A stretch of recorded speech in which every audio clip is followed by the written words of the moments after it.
Pastor Lamartine Pozella e Reverendo Caio Fábio. Nesse vídeo, nós iremos repercutir com vocês alguns assuntos, pois os quais foram abordados pelos dois pastores, aonde vem tendo uma grande repercussão nas redes sociais e também em meio à comunidade evangélica. Vale a pena vocês acompanharem conosco e no final compartilharem com a gente a vossa opinião. Bom, não esqueçam de deixar aquele abençoado like no vídeo, de se inscrever no canal, você que não é inscrito, e ativar o sininho das notificações, optando por todas as notificações, porque fazendo assim você ajuda no engajamento do nosso canal aqui no YouTube.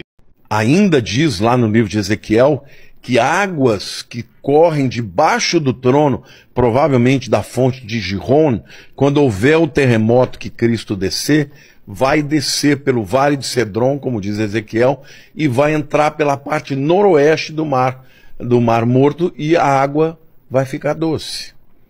E ali vai ter, nas margens, vegetação, árvores. Hoje, nós estávamos agora em Israel, o ônibus parou, tinha famílias de viadinhos comendo ali, já está aparecendo vida ali num lugar que era totalmente desértico. Então, sim, as profecias começaram a dar sinal, sem contar as outras do ponto de vista geopolítico. Um vídeo gravado pela guia turística Aline Selkis, do canal Israel com Aline, registrou fenômenos impressionantes no Mar Morto que reforçam o cumprimento da profecia bíblica de Ezequiel 47. Publicado em 2023, o material já superou 3 milhões de visualizações, mostrando a explosão de vida em águas antes estéreis e o surgimento de crateras misteriosas que intrigam cientistas e fiéis. Tâmaras milenares e cardumes surpreendem pesquisadores. Aline e o guia Shlomi Lobaton mergulharam nas águas revitalizadas para exibir peixes adaptados à salinidade extrema, um feito biológico considerado impossível até recentemente. Nas margens, tâmaras doces brotam de sementes com mais de 2000 anos, encontradas em escavações arqueológicas.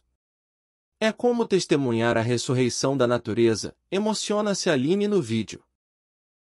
Por exemplo,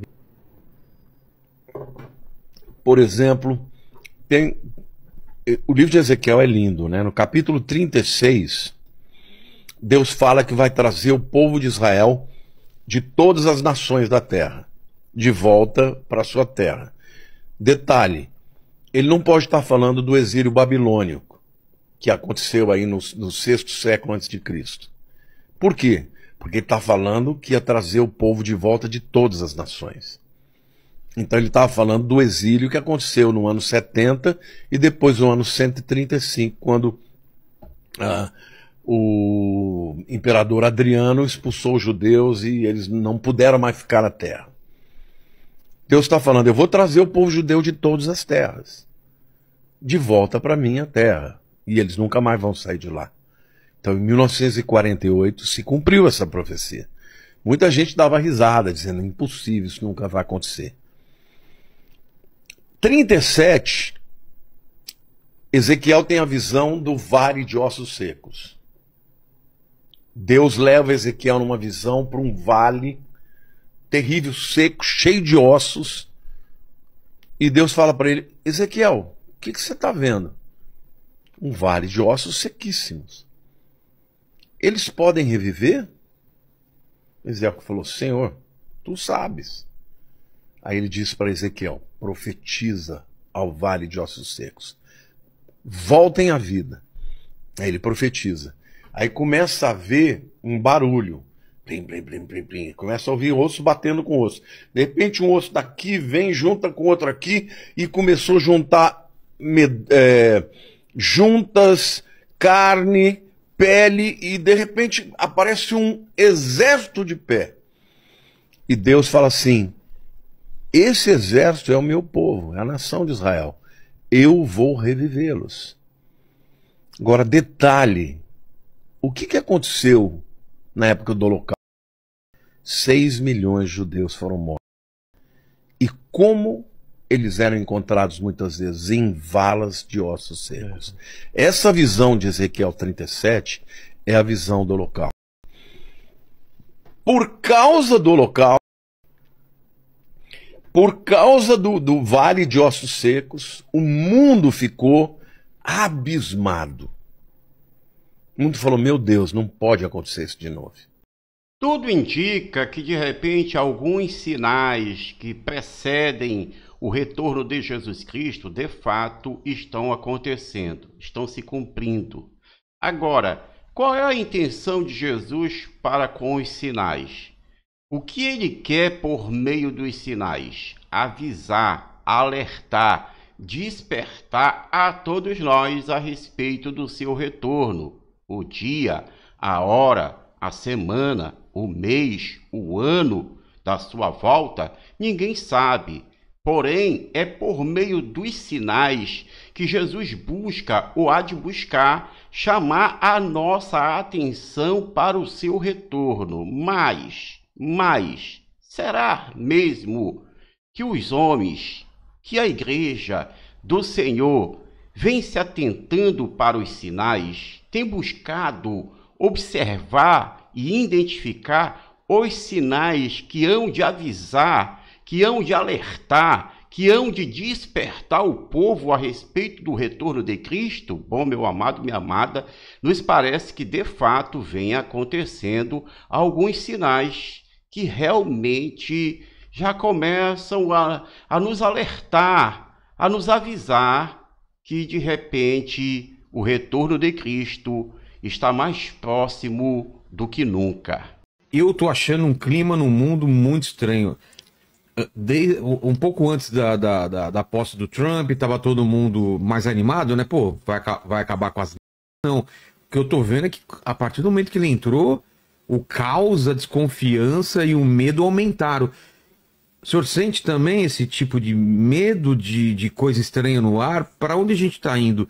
E o que a Bíblia pode falar sobre esses sinais, sobre algum cumprimento de profecia? Como que a gente está no momento de hoje? Vilela, antes de mais nada, eu queria dizer que não é o mundo físico quem determina o que acontece no mundo espiritual. É o contrário. É o que acontece no mundo espiritual que determina o mundo físico, porque o mundo físico veio do mundo espiritual. É um mundo que coexiste com o nosso? Coexiste, são dimensões diferentes. E o tempo lá, como funciona? Na eternidade não tem tempo. Tá. É diferente. A nossa dimensão temporal, ela é parte de uma dimensão que vai acabar um dia. O Deus é eterno. O que significa que Deus é eterno? Que ele pode experimentar o passado, o presente e o futuro da mesma forma. Porque, na verdade, ele olha de fora. Ele está fora do tempo. Está fora do tempo, está fora da dimensão do tempo. E o mundo espiritual, ele determina o que acontece no mundo físico. Então, por que eu estou dizendo isso? Porque, na verdade, isso que as pessoas estão sentindo, né, uma certa angústia, um medo do que vai acontecer, isso já é resultado de uma opressão espiritual que está acontecendo nos dias que nós estamos vivendo. E eu, pessoalmente, acredito que nós estamos já vivendo num período que vai avançar para um governo do anticristo. Então, esse espírito de, né, essa fissura, esse medo, essa angústia, eu acho que algumas pessoas podem até estar tendo algum discernimento de que vai acontecer alguma coisa errada, mas mesmo as que não têm, estão sentindo a opressão que é resultado das batalhas espirituais que estão acontecendo.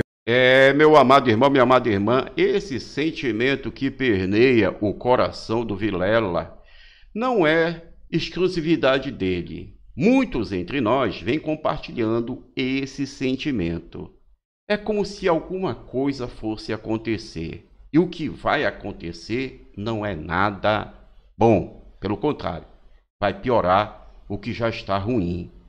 O pastor Lamartine Pozella fala de um governo global, de um governante universal, confirmando aquilo que está escrito na palavra de Deus. Mas para que aconteça esse governo global, esse governante universal, é necessário que o mundo, que as pessoas nessa terra estejam passando por situações que ninguém vai poder solucionar, que ninguém vai poder resolver.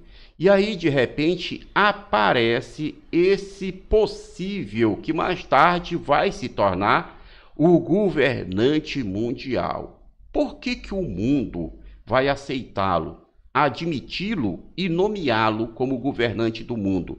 Porque ele vai aparecer prometendo resolver e vai resolver. Ele vai aparecer prometendo solucionar e ele vai solucionar.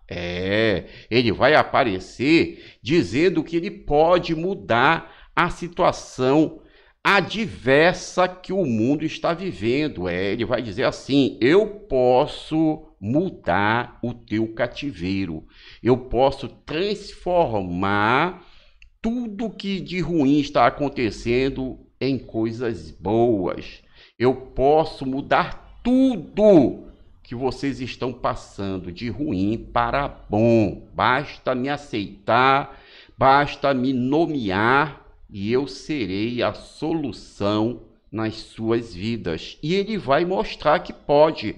Ele vai mostrar para todo mundo que ele pode de fato ser a solução que o mundo espera, que o mundo deseja, que o mundo quer. E aí ele vai ser sim aceito, concordado, nomeado e levantado como o governante mundial. Por isso que procede, tem sim, faz sentido esse sentimento que o Pozella, ou melhor, que o Vilela compartilha com o pastor Lamartine Pozella, que, como eu disse, não é exclusividade dele. Muitos vêm compartilhando esse mesmo sentimento.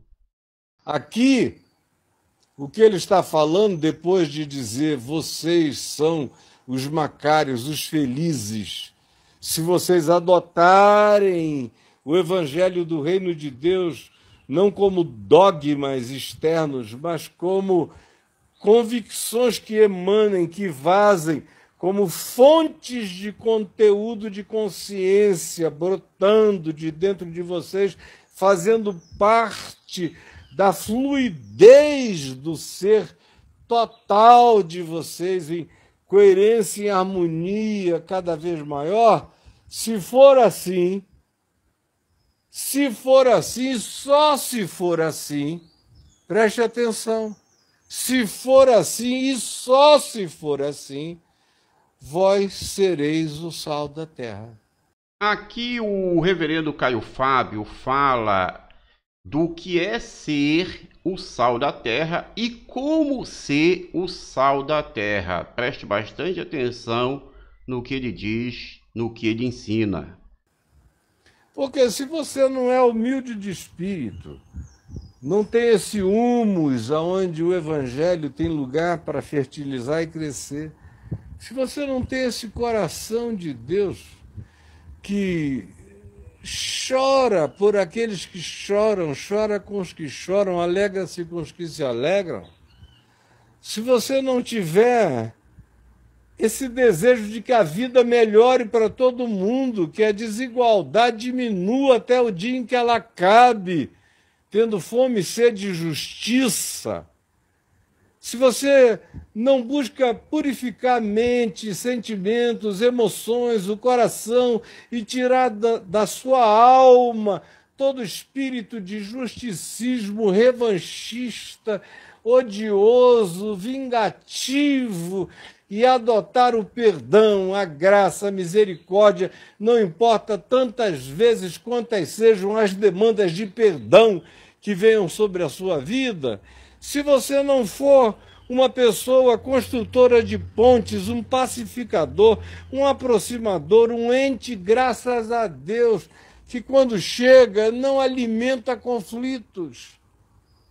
E se você não puder resolvê-los, afaste-se. Deixe quem quiser brigar consigo mesmo ou contra si mesmo, ou ficar falando sozinho, continuar falando sozinho, mas não alimente.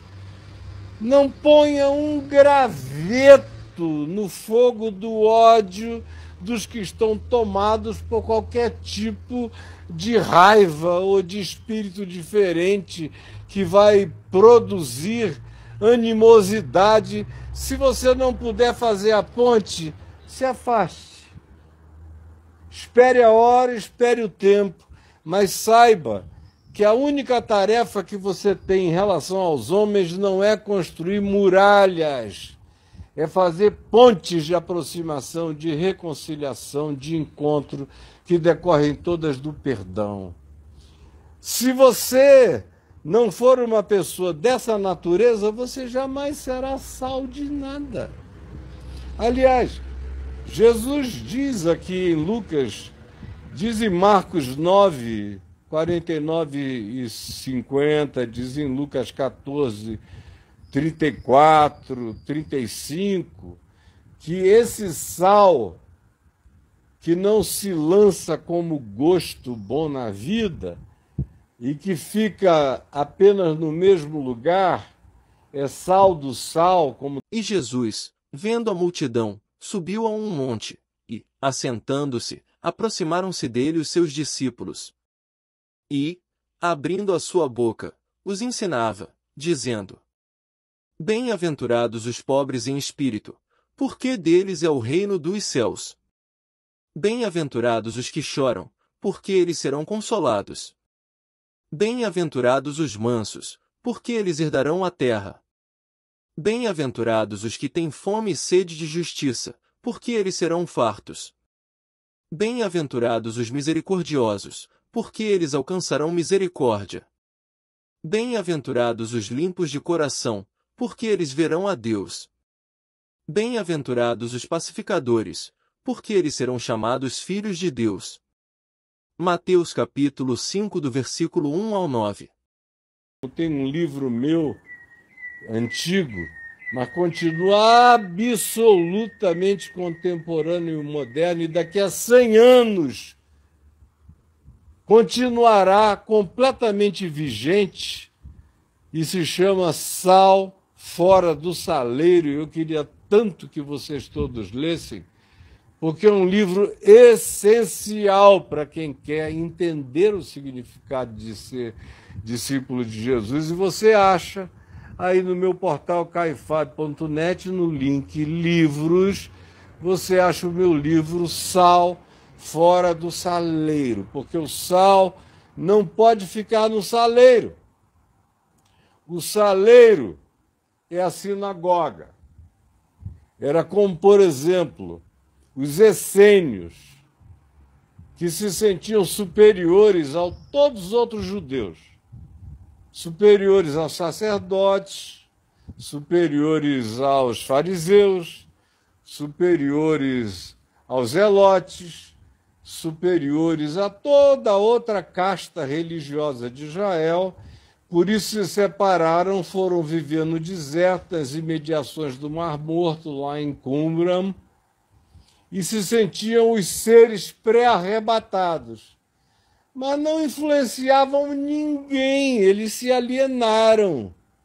Eu até posso ver Jesus dizendo aos seus discípulos e às multidões que estavam à volta dele, quando falou, vós sois o sal da terra, eu posso até vê-lo olhando na direção sul do deserto do Negueb, aonde habitavam os essênios, que eram sal no saleiro. Assim como os fariseus não se misturavam com ninguém, eram sal no saleiro.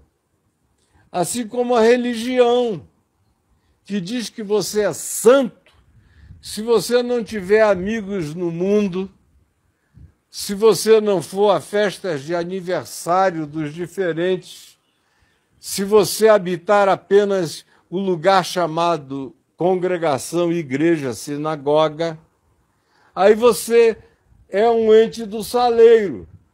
E o que é que Jesus disse que acontece quando o discípulo não vai para o mundo? O que Jesus disse que acontece quando o discípulo não se imiscui na sociedade, não se derrama na existência, não se capilariza, não se dissolve não desaparece no mundo. O que acontece? Jesus disse que ele vira só um monturo, vira pedra. Vira pedra. Você bota sal junto, não usa o sal. Você já teve essa experiência? Eu morei durante anos perto de uma grande salina, onde a gente ia de casa para lá, dava 1 hora de carro. E houve um tempo na minha infância em que a gente ia como família lá de vez em quando, chamado Araruama, São Pedro da Aldeia, um lugar de salinas, e já foi muito mais. E eu me lembro de subir montanhas de sal empedrado. E meu pai me dizia, esse sal aqui não presta para mais nada, porque ele virou uma montanha de sal. Ele só faz sentido se ele for logo tirado e ele for distribuído, para que ele não perca o seu significado, o seu sabor. Bom, não esqueçam de deixar aquele abençoado like no vídeo, de se inscrever no canal, você que não é inscrito, e ativar o sininho das notificações, optando por todas as notificações, porque fazendo assim, você ajuda no engajamento do nosso canal aqui no YouTube. Meu querido irmão, minha querida irmã, cabe a nós a estar bastante atentos a tudo que a palavra de Deus fala, principalmente no que se trata da volta do Senhor. A respeito dos sinais, é aconselhável que todos nós venhamos estar sempre prestando atenção, buscando identificar os sinais. Afinal, os sinais antecedem, de fato, a confirmação da volta do Senhor e o começo do fim. E no que se trata de ser sal e como agir como sal, realmente é viver uma vida de humildade, simplicidade e sempre se preocupando com o bem-estar do nosso próximo, do nosso semelhante. Bom, meu amado, minha amada, vocês viram, vocês ouviram, tire suas conclusões e compartilhe conosco a vossa opinião. Fiquem com Deus e até o próximo vídeo.